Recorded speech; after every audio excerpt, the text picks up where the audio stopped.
Okay, this board is reconvening from our recess. You've got an agenda in front of you. If I got your agenda, I need a motion to approve the agenda as it appears. So moved. All those in favor say aye. Aye. Opposed say nay. Okay, on the consent agenda, are there any questions with any of those items? Madam Chair, I do not want to pull the item, but I believe the one about scattered site housing, which is number under 2B, would just like to make a comment. Okay, And that is that for all future considerations on contract award, for anything in excess of, say, $10,000 or so, or something in that range, I would really appreciate if we could get a scoring matrix or score sheet so we can kind of see what the considerations were, similar to what we did with the Evergreen. If we could do something like that, and if you have something that you've prepared, just include that in the packet so we can see how the scoring came out. It helps me to identify objectively who the best value contractor or recommended contractor was. I think there were only two in this case. Right. And the other, We can provide the matrix for anything over That's good. 10,000. Southern Pines had some pretty bad publicity lately, so I think we got the right one. Yeah, it's good, just good practice for us to have that scoring matrix. Okay. All right, I need a motion to approve the consent agenda. So moved. All those in favor say aye. Aye. All those opposed? Okay. New business. John? Yes, ma'am. On page 30, you have the memorandum of understanding between the city and the county for the backup 911 system. This memorandum of understanding is required by the 911 board to show that the county and the city are cooperatively working together on the project. It also helps us become eligible for grant funding for equipment in the backup 911 center. The city has reviewed this. If you watched their last meetings, or last couple meetings, I think they've reviewed this. Although they haven't voted on it and approved it, they did make a recommendation for change, which is how we record their personnel who come into the 911 center. There's an electronic means to do it, so they don't have to do a cumbersome thing of signing in or calling in or anything like that. So we did make that change at their request. So basically, the agreement says that the county's going to build the system, maintain the system, and we'll jointly operate it with them. So I think it's a good move with them.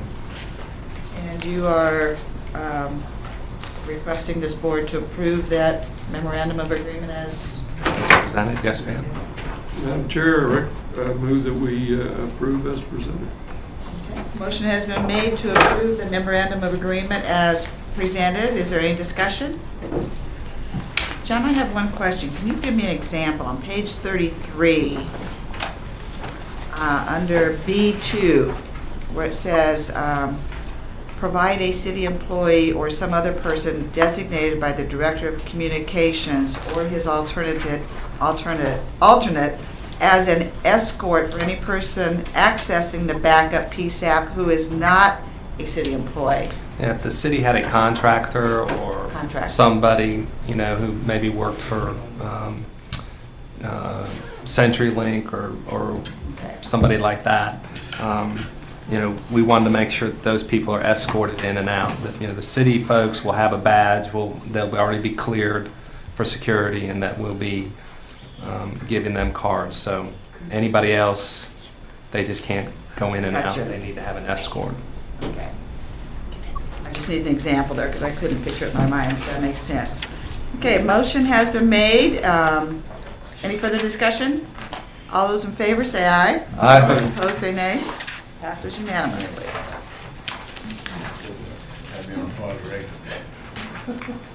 Item B, recognition of County Attorney, Mr. K.R. Hoyle. And on page 37, actually page 38,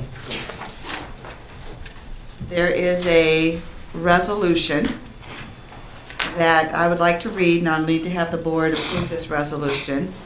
It says, resolution, and then we'll actually make the presentation after we pass the resolution, Mr. Hoyle. Okay. So it says, resolution honoring retirement of Kenneth R. Hoyle. Whereas Kenneth R. Hoyle closed his private practice in January 1992 and began employment with Lee County as the full-time attorney for the Lee County Board of Commissioners.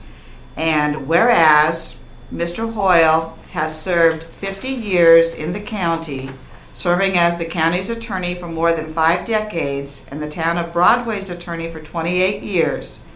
And whereas Mr. Hoyle was named Lee County Employee of the Year for 2007 by county staff, and whereas Mr. Hoyle has a vast knowledge of Lee County history and has been recognized as one of the county's greatest assets, whom everyone depends on, and whereas Mr. Hoyle, with his soft-spoken manner, always has time to chat and assist anyone in need, and whereas Mr. Hoyle will retire from Lee County government on December 31st, 2011, with 50 years of county experience, and whereas Mr. Hoyle will return to work as a part-time employee February 1st, 2012, and will hold the title of County Attorney Emeritus.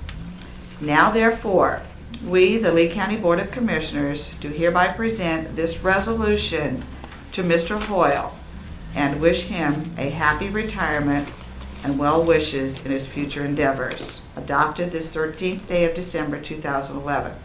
So I need to have a motion to approve. Any discussion? All those in favor say aye. Aye. Opposed say nay. Unanimous. Now, Mr. Hoyle, you have some property members here.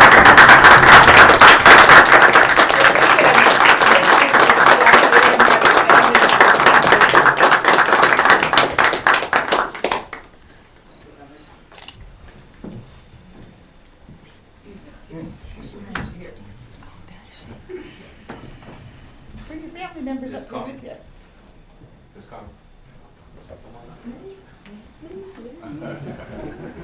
Ain't be another one. Part of that team, that's right. Hi, Carmen. We be in more trouble. It's good seeing you.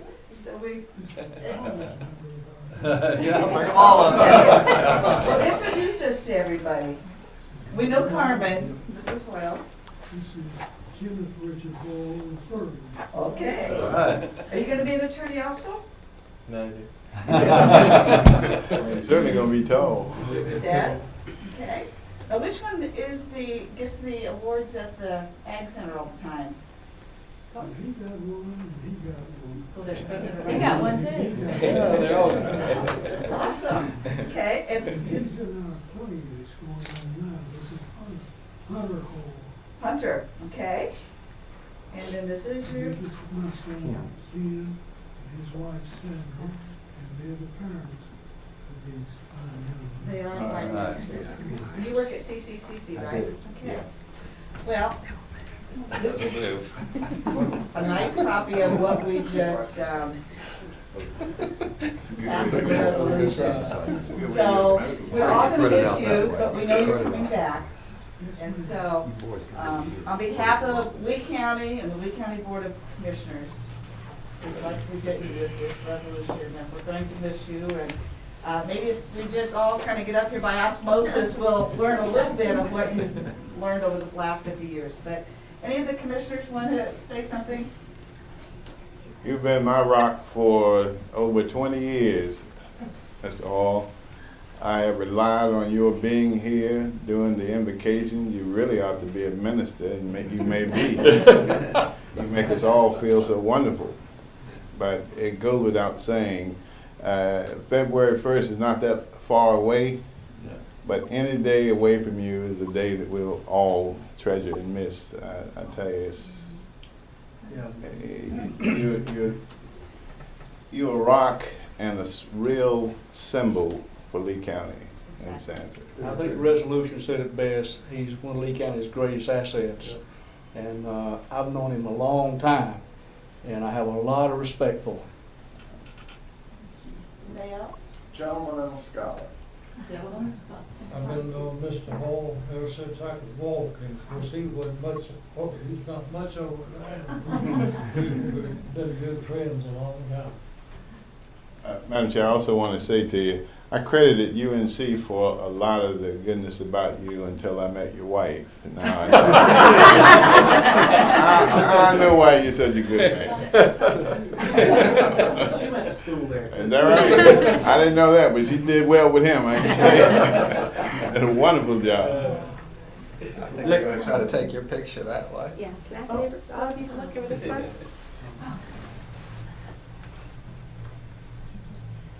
Got everybody? Yes, we do. On her button, I'm sorry, it's a different camera than mine. One more. Everybody smile. Mr. Hall, give me a smile. Show that Linda. Okay, thank you. Thank you so much. We're going to miss you.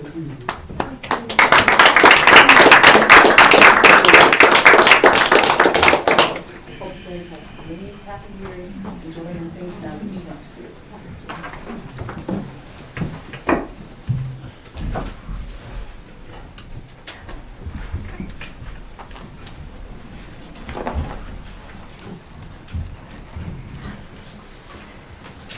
Okay, next item on the agenda, appointment of Dale Talbert as county attorney. Mr. Crumpton? Would you like for me to read this resolution, or would you like to continue? Oh, I'm sorry, I was looking at the thing that says John Crumpton. Yes, ma'am, it does. But, You can read the resolution. oh, I know I get to read. All right, on page 40, we have a resolution appointing W.D. Talbert as Lee County Attorney, whereas W.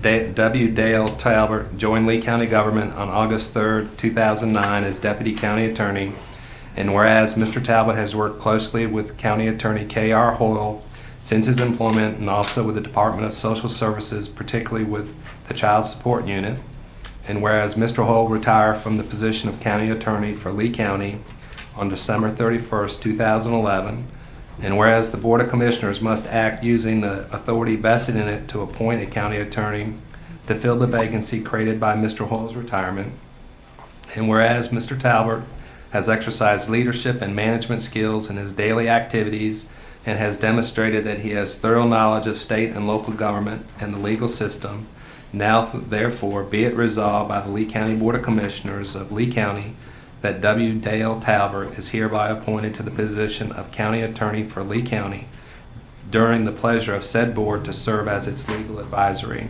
Be it further resolved, said appointment is to be effective as of January 1st, 2012, adopted this 13th day of December 2011.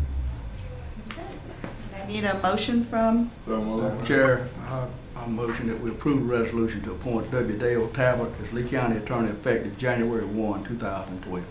okay, motion has been made. All those in favor, say aye. Aye. Those opposed, say nay. Unanimous. And I guess, John, in January, we'll review salary stuff as part of the budgeting process. Yes, and ma'am. whatever. Okay. All right. Next item on the agenda is me. Update on Sand Hills mental health. I just want to, as y'all know, I serve on that board of directors, and Commissioner Reeves and Commissioner Pascal have been on the board a long time, and they've seen the various methods used by the state to try to reorganize how mental health services are delivered. And just a little bit of a background to tell you where we are now with Sand Hills, and I just want to bring you up to date with that, so that if you see something on the news, you realize that you did hear it from your board liaison first. But this dates back about 10 years ago, when they took a lot of mental health delivery away from counties and created what they called LMEs, local management entities. And it's been evolving since that time, but basically what DHHS now has been charged with is reducing from about 23 down to 12, which will cover all 100 counties. And so there are a lot of counties now that are going together, and the whole focus is to have it be a managed health organization. Kind of got away from managed health a while back, but it all deals with basically better utilizing the federal block grants and the Medicaid waivers so that states can best decide how those Medicaid dollars for mental health services will be provided.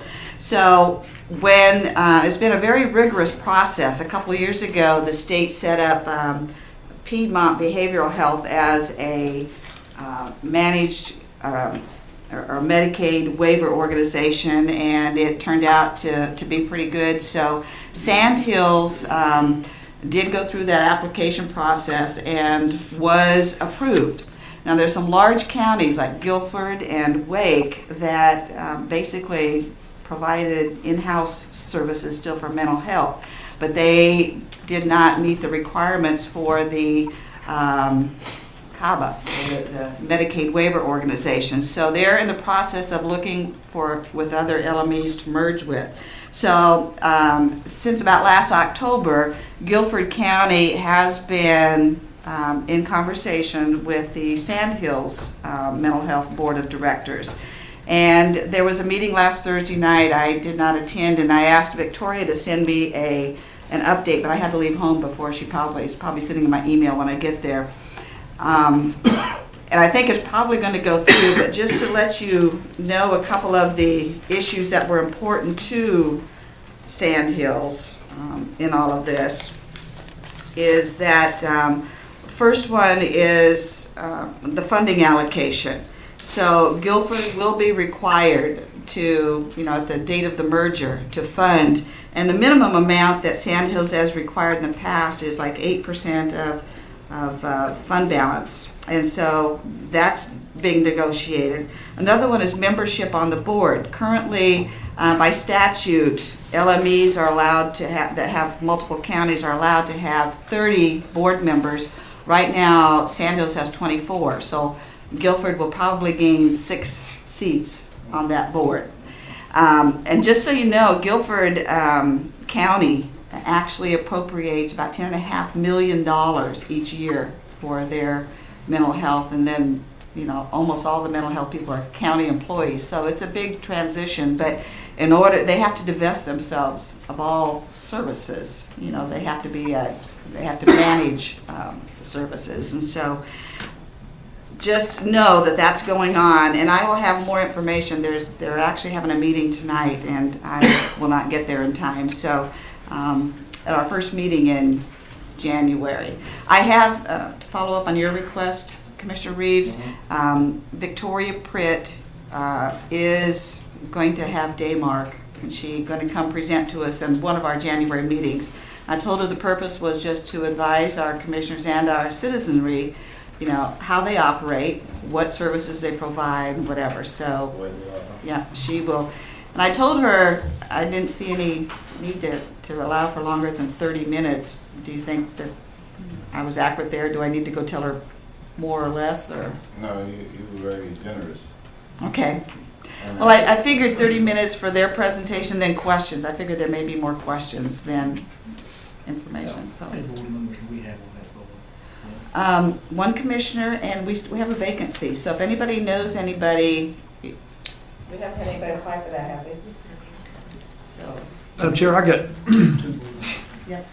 just a couple of items related to this. This topsy-turvy world we're in with mental health management in the state is of concern to a lot of people. And I would tell you that this ever-changing organizational structure of the LMEs and these regional medical managed care organizations is of concern. And I would, us merging in with Guilford may end up being a real benefit to us, or it could actually turn into a big drain.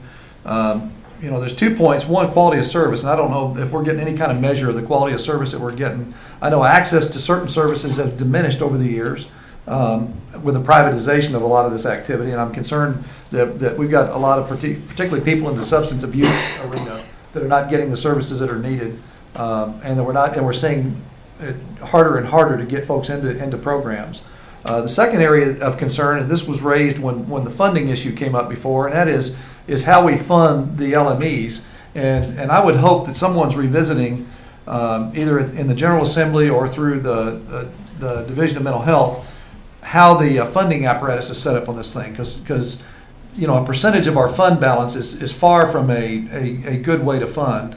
And I'm concerned that there's been it's incongruous the way that we have been paying for certain mental health services through the Sandhills organization, and yet per capita, we're paying more than some of the surrounding counties.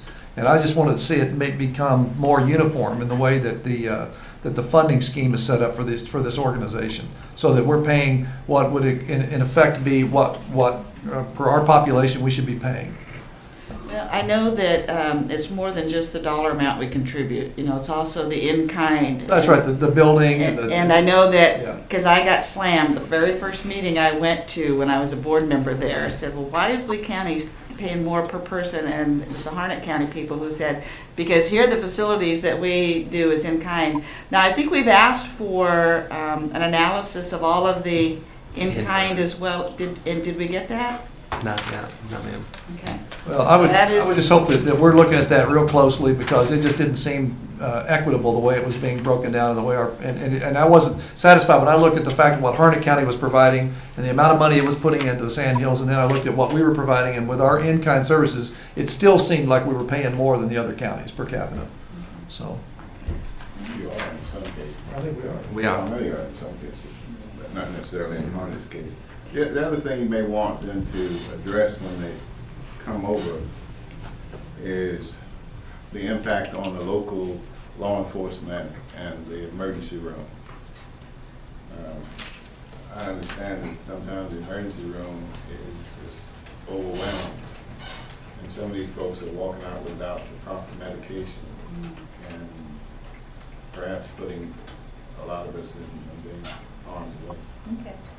And Tracy and I have had conversations about their transporting people out of the county and taking deputies that are supposed to be on patrol out of the county. So it is, we do have an issue there that sheriff would like for us to try to address somehow, some way. But that kind of is what happened when, the larger facilities kind of evaporated, and now we're in these regional facilities, and transporting people to the regional facilities is difficult. When Lee Harnett was independent of all this, I'll always give Mansell Elmore credit, who was the director, and then Claretta Johnson. But they made sure, whether they had funding or not, through their suppliers, that people got their medication. And that was a serious concern to all that staff and to the families that these people live with. We don't do that anymore.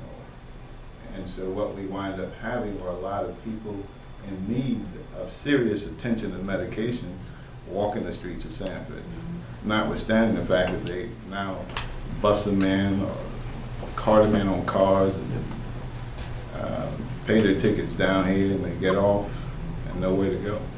So we need to make sure that we're getting our fair share of the money we're kicking in. Okay, now, if you captured those and then kind of shoot me an email.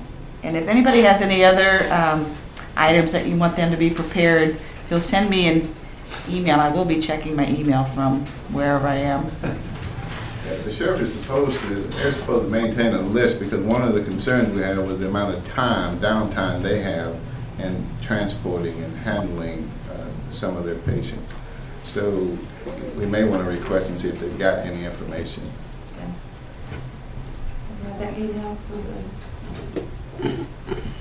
Now, John, I guess if there's anything specific from the conversation you had with Tracy that we need to I'll forward that to you. At the very least, we ought to be capturing that for in-kind calculations, at the very least.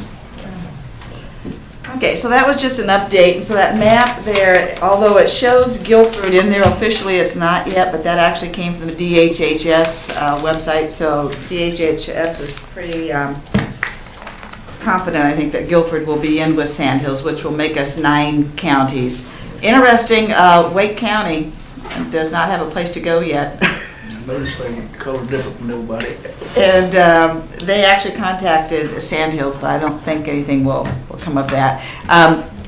They have until July 1st, I think, of 2013 to get all of this squared away. So Sandhills plans to have their Medicaid waiver implementation, they got approved, but their implementation by July 1st of 2012, so they're working hard on that. All right, that completes my little update. John, County Manager's monthly report. Yes, ma'am, I'll run through this pretty quickly. The lighting project is about complete. Talking with Russell, we should be finished next week. We had about $45,000 left over from the $170,000 grant due to the constraint that it had to be spent by the end of this month. There were really no other projects we could apply towards that, and really the state was wanting us to turn it back in because they got approval to use the funds for Hurricane Irene expenditures. So we're turning $45,000 back into them on that project, and the project will be completed next week. Why would we turn it back in for hurricanes? Could they use it for, do we have any tornado stuff left here that they could use it for? No, sir. They're using it for the match, the federal match with the FEMA money. So, and they have the FEMA match covered for the tornado event. The state does. We've gotten both contracts from the engineer and the architect for the Clyde Ryan Road improvements and the Lee County Innovation Center improvements. And they should be off to EDA in Atlanta, and hopefully we'll have those back for the January 9th meeting. Courthouse renovation plans are pretty much complete. Hopefully have the bid documents completed within the next week, and as soon as the holidays are over, have those out on the street for bids. So this project will start moving along very quickly once the bids are received and the construction contracts or construction contract is awarded. We're still on schedule to be completed by June 30th, and the architect is very happy with the plan. They're very happy with the interest that they have from bidders. People have already heard about it, and they've already got a list of at least 10 that have shown interest. Evergreen Are we going to see the drawings on that? I have a set of drawings in my office if you would like to see them. The Evergreen update, they were here last week for their follow-up from the November 14th meeting. They had 8 people here last week. I think they met with just about everybody in the county. They were busy. I got to see them firsthand in my office. The exit interviews that Lisa and I had with them on Thursday and Friday were excellent. They were very complimentary of our staff, very complimentary of the findings that they have, and I won't let any secrets out, but I do think they're going to come back with some suggestions. And some of the suggestions that they've run by me, I think could save the county some money over time. So I think it's pretty promising right now.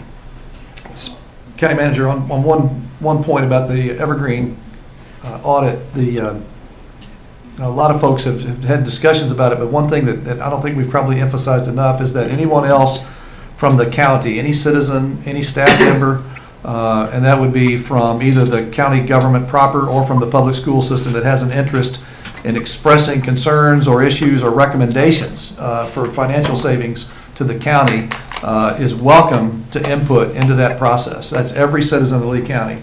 And if you have information that you want to share with the team that's doing the financial review of the schools or with the audit of the county government, can contact the auditing firm independently and anonymously if they so choose by contacting them through the website in Tallahassee. You can either do that or you can contact them by a toll-free number that's been published. I think it's available. That information's available at the county website, as well as if you Google Evergreen, you can find them at Evergreen Consulting down in Tallahassee. You can contact them, and if you have information that you want to convey, I encourage you to do that. We're not trying to hide anything here. We want to make sure that all relevant information is made available to the auditor so that so it can be compiled properly. And they've had several people send them emails with issues, and they have investigated those issues. So I think they've moving along pretty well, and they're doing a good job, and they've been extremely professional with us. Go ahead. Okay, I was just moving on item 2 if you want to move on it. Which item you moving to? Number 2, under other items. But you can keep talking about Evergreen if you'd like. No, he's going to number 3. Oh, get ready to go to Go ahead and number 2. Springstead update. They're doing our pay classification study, and we've been busy with that. At the same time, county staff has been busy, I can assure you, the last couple of months with Evergreen and Springstead in at the same time. And we're working on the questionnaires right now and hope to have their plan back to us sometime by March. Item 3 is the city contracts. As you recall, back in October, we suspended the discussions with the city on the interlocal agreements so they could get through their election. So their election is over, the new members have been sworn in, and that's why I bring it up, is to say, okay, where do we think we're headed now with these agreements? And I bring up the point that in my interviews with Evergreen last week, the city contracts were a great deal of the discussion. They went through them very thoroughly. So I'm expecting recommendations to be coming from them. And, we can choose to wait until we get that report, or we can do whatever the pleasure of the board. Well, given if we do proper backwards planning, we've got to have a budget in place by June. And there's likely going to be recommendations coming out of the Evergreen Group that we might change some of our modus operandi with the city. Now, I don't think it's prudent for us to wait until Evergreen's report is in to then try to jump through our tails in the budget process and put together a new budget for yet emerging organizational structures in the county if we're going to change. So I would recommend that in anticipation of recommendations coming from Evergreen, we go ahead and meet privately and figure out among the commissioners what changes are being recommended by the county manager, and particularly in the area of community development. If we're going to do some things differently there, we need to go ahead and get started on planning that now and looking at the personnel issues and that sort of thing, because that takes some lead time. We can't wait till Evergreen's report comes in to do that.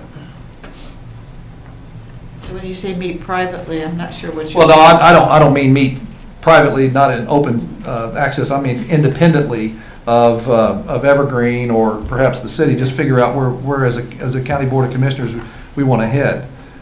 Kick the ideas around that he's got. And I would say, just like economic growth, that you're going to talk about in a minute, we need to get that done in January. I don't think we want to wait until February or March when the budget cycle is right on top of us to then try to figure out how we're going to be organized for certain activities next year. I have a short version of what he just covered.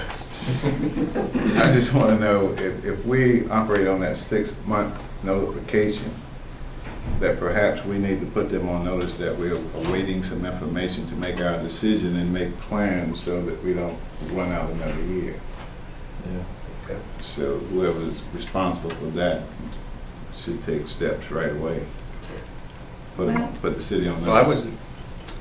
We probably just need to clarify that, I felt like we put them on notice, not in a legal enough terms to satisfy the attorneys, but with the letters that we wrote them back in June and July. But, I think we can put them on even more notice that, the commissioners are considered canceling the contracts if we can't come to some type of agreement. Well, I wouldn't just do it in general. I would identify the 2 or 3 areas that we're looking at making substantive change to our organizational structure, whether we're jointly operating a particular activity or not. Those areas that we're thinking about changing, we ought to notify them specifically and have them provide input if they so desire. Well, that to me, this discussion concerns me, because I don't know which ones we're in a position to immediately step up to the plate and take over. If you have some that you can identify, then fine. I'd like to know what they are before we issue that kind of letter. Yeah, let's not be too hasty here. So maybe one of our meetings, we'd have a special workshop or something that we'd go over and discuss that. I'll put something together and we'll discuss it at the January 9th meeting. Very good. Okay. I'll address those. Okay, but I think it may suit us more so if we direct it to the city council and get away from the mayor and the city council and get away from the staff right now. this is a serious issue that could result in some changes that I'm not sure will benefit either party. So let's be cautious about it. Yeah, we all need to be on the same page as to what it is we're looking at. Yeah. So Right. that's the reason I think God needs to bring something to us. Oh, yeah. He said that's what he's gonna do. Okay, My item number 4 is really to give you a heads up that the new health director is talking about lack of space upstairs and concern about the health of our building here, which we've addressed many times. Had the second floor tested many times, and feel pretty confident that we have a safe operation upstairs. But he has gone so far as to actually go out and use a realtor to check real estate, and I informed him that he could not do such an activity without approval of this board. That We had- this board sets the location of the departments. We had a similar or parallel discussion of this about space, and there was some interest in possibly reevaluating the Daymark Center and this facility, and maybe better distributing the space that we have available to us. Can we not do some sort of in-house study on space and get some recommendations, maybe from Russell or somebody, about what we should do? And then maybe take into account the health director's concerns as part of that study? Have you ever done that? We have previous studies, but the studies need to be updated, and I think we could do it in-house. We have some other discussions going on right now as well that I can't reveal because it would jeopardize some things that are going on, but I think after the first of the year, we're going to have some decisions to make about location. The idea here has always been that this is the Human Services building, and that this was the location where the people seeking social services help and the health department help could come to a one-stop facility. If anybody were to leave, it'd be more apt to be administration, finance, personnel, that kind of stuff, because we do not get the activity that the tax department, the health department, and social services get. So, we need to sit down and discuss that. We've got the capital improvement plan coming up. It'd be a good time to discuss it at that time. So we'll start putting some of those things together. John, is there space dilemma because they have increased customers and clients, or is it because they're wanting to expand programs? Well, there is some desire by the new health director to expand some programs, and I think that is part of his issue, and plus part of their issue is filing. Health department is one of those departments that cannot get rid of anything. They have to keep the actual hard documents, and so they're running themselves out of space with filing. So who would pay for those extra programs? Well, Grants and. yes, right, they can go after grants and do that kind of stuff, and I know they're looking into that. Have you heard from any of the board members, health board members concerning this, Joe? No, so. We have a board member We sitting have a here. board meeting tomorrow night, health board meeting, maybe I can find out something. Well, it would be very helpful to find out what he's identifying as his real problems. That's what I got that down to the. I was up there touring last week, and they do have a space problem. But it's, whether it can be alleviated on that floor or not, I don't know, but it might could be alleviated if we can move something around. Well, yeah, that's my point. I'm not arguing that he doesn't have it, but explain to us what it is. For example, if it's filing or file cabinets or cases or whatever, we can rent space somewhere and move some of that. And we got a building right over here that we might be able to transfer some of that.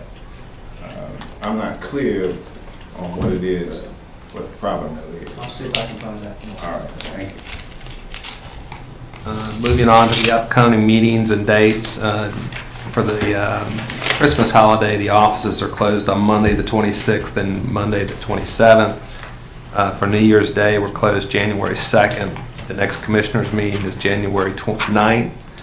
The second meeting in January will be January 23rd. Also want to inform everybody that Mr. Hoyle's retirement reception will be January 25th, correct? from 3 to 6 p.m., 4 to 6 p.m. at the McSwain Center. So we expect a big crowd. So we're still waiting for the exact dates on the strategic economic growth plan discussion and the budget kickoff session, but we've pretty much, I think these dates here are pretty much the four, for each that we've narrowed down, and we're just waiting for confirmation. And we're moving along. And I think after our discussion today and then a discussion I had yesterday with our attorneys, the chair and the executive director of economic development and a third party we went to go see, I think the strategic plan is what we need to do for economic development and developing a comprehensive plan that addresses all areas of economic development. And you heard some of that today from Ty, where it really wasn't economic development, it was community development and economic development together. And I think we really have to look at that and some of the ideas we got yesterday about how you go about attracting small business and plans you put in place and the types of incentives that aren't grant related, that aren't cash related, to induce small business to come here is I think really where we need to be going. So I hope y'all enjoyed the presentation from Mr. Mulligan today. I always enjoy hearing from him. It's the third time I've heard most of that discussion, and each time I learned something new. I like the way you presented it by giving different scenarios, so that, I think we've seen some of that here in Lee County, each one of those, so I enjoyed it. You did a very thorough job. A couple of us were talking about one of the issues you raised about identifying Lee County citizens that have been hired by some of these companies, making sure that we hire Lee County citizens. And we were talking specifically about how to approach that. Commissioner Womack identified a gentleman who should have statistics on Lee County regarding the labor pools that are available. Because if you go out seeking Fortune 500 companies, they're coming back in and saying, yeah, we'd like to locate there. We're going to need 5 or 10 chemists to start and 8 engineers, and our labor pool doesn't support that. Then you have to expect they're going to come from somewhere else. And in doing that, I thought it might be helpful for EDC and the community college and workforce development to kind of lay that out to see what we have, because it could dictate what you need to go after right now. I'm sorry we can't fill every unemployed person's position, but certainly we've got to consider that not all of our labor pools are going to be in that white collar area. And so we're going to have to look for good positions, good companies who hire less than the college grad. Commissioner Hayes touched on that last week, and several of us have been communicating via email with Dr. Marchant. Mm-hmm. And we have local companies now in the machining and tooling and welding that have jobs. I think one even starts at $62,000 a year. Mm-hmm. They don't have qualified people to fill those positions with. And today at the chamber meeting, Margaret heard this too, the Chamber of Commerce Board of Directors meeting, Dr. Moss and Dr. Marchant, there is a committee set up now to address this, but to really push for some of this vocational training back in the schools, things that, we've been saying for years. Without question, yeah. Yeah, one of the things I think Dr. Marchant's going to come up with too is that he's been pushing for a continuing education building because they don't have the space. And we're probably going to need to consider that this next year. And when we start thinking about our budget and financing, we sort of need to look at that, because Caterpillar says we can't hire from your community because they don't have the education. Yeah, they've started recruiting in the surrounding counties. That's right. So if we don't have that, we need to provide some upgraded education to get there. Well, it's not that we don't provide it. Dr. Marchant says those courses are underpopulated. There's just not enough people in those courses, Right. so. Gotta get them interested early. We've got the problem both ways. We got courses that are underfilled, that are available for relevant trades that are hiring now, and then we've got courses where we've got waiting lists that are also hiring, and like in the nursing, in the medical field. So we've got to, we need to remedy those problems in both cases because we're helping the local Right. population. Well, machinist is one of those. That's right. That's one of them that's underfilled. Yeah. Well, no, some of the machine tool trades are underfilled. Some of them are backlogged because they all are starting to line up for them. Right. But we have the problem both ways, and we need to remedy both. Well, it's going to take some pushing of the community to understand and recognize that they have a responsibility in this whole unemployment situation as well. Just because you enjoy being a chef or the baker or whatever, those positions are no longer here, and if you intend to stay here, you may have to shift gears and go into another field. But part of that ought to be our responsibility to educate the public, along with the EDC, and the community college already doing. So. Yeah, another gap that we have that's, Commissioner Reeves is raising a great issue here. One of the other gaps we have right now is we have 2,500 or so people that are unemployed in the county with particular skill sets which don't match up well with available jobs. There are a bunch of them that are actively looking, just not landing any jobs. And part of the problem is that they're not aware in many cases of resources available to them to sharpen that skill set. And Workforce Development Board, the Triangle South WDB, has got programs for dislocated workers, for youth, and for adult workers, programs that can be tailored around our known hiring areas for people that are deficient right now. We've got to figure out how to get that education to those people, how to get them I think aware. we're getting on that, though. Part of it is the fact that they don't know, because I've talked to some that were looking for jobs that didn't know where to go to get that information. And what we have to do is we have to network that information to the Job Ready Council, to the Job Seekers Group, Employment Security. Everyone's got to be aware of all the resources and programs available out there that they can sign up for. And I think one of the things long term that we need to be looking at is possible relocation of our Job Link Center from Employment Security maybe out to the community college campus, because I think that there's a better opportunity for them to get to those resources and to get some counseling and to get lined up for educational opportunities and skills training opportunities if we could get that moved to the community college campus, as opposed to which is what Chatham County has done. And I think what we need too is also sort of do a blitz news media. Yeah, we should do that as well. Yeah. To say, here's what's available or it's available. Yeah, I think that's our biggest gap right now is that, as we know, we've got lots of jobs that are open, thousands of jobs open within an hour's drive of Lee County, here in the county or outside the county that are unfilled. And that's bridging that gap between the people that want to work and the jobs that are available, and figuring out what we can do minimum essential to get those people lined up so that they can be employed. That would probably be a good,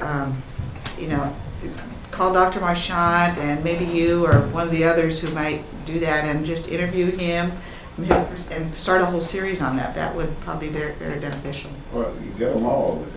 Him, the EDC, the... Josephus from Employment Security. Yeah, Employment Security. Get them Bud all. Schlademan from Workforce Development. And Yeah. some business There you representatives. go. And the other thing that people need to remember is because I don't go and take advantage of these, doesn't mean that people surrounding counties are coming into this county and taking advantage of it. And so you also have to remember competition is all around you. Okay. Anybody have any closing comments? I have one other, Merry Christmas, but I have one other comment, and this goes back to something the county manager made earlier, and that is with regard to the economic development strategy meeting in January. I look forward to that meeting, and I hope that we'll get a lot of public participation as well coming to that. I still am gonna stand on one thing that I suggested 6 or 8 months ago, and that is that I wish that the county would start shaping its language around economic growth instead of economic development. And it seems like a semantical argument, but workforce development, community development, economic development, they all work together for the common good. And if we want to raise all the boats in the county, we need to think outside those silos. We really need to make sure that what we do in workforce development plays strategically in with what we're doing, trying to accomplish in economic development. Because at the end game of all of this is to grow the county economically and to grow the wealth and prosperity of all citizens. And you don't do that if we think and operate in our silos of economic development or workforce development. In fact, we leave gaps, just like this gap we were just talking about, where we've got people that want jobs, people that can't get jobs, and there's an educational gap in between. And we've got great talent in this county, and we've got wonderful, well-intentioned people and programs. What we've got to do is make them all work together. That's the challenge, and I think we can do that more intelligently if we'll start putting strategies together, like we're going to do in economic development in January, and talk about economic growth and have objectives in all those areas, and that they all feed into that strategic aim of growing the county economically. Any comments from this side? I just want to say Merry Christmas to everybody, and I'm sure that some of you will be going to the Health of Lee County tomorrow and the ribbon cutting at the high school. We'll be in flight on the way to the West Coast. So I explained to Dr. Moss today and to Bob Hughes why I wouldn't be there tomorrow, but anyway. Merry Christmas to everybody. Busy day tomorrow. Everybody else. Charlie, you gonna be here? Yes, sir. Madam Chair, I move that we adjourn. Okay, all those in favor say aye. Aye. Opposed say no. Merry Christmas. Merry Christmas. Have a good Christmas, bye.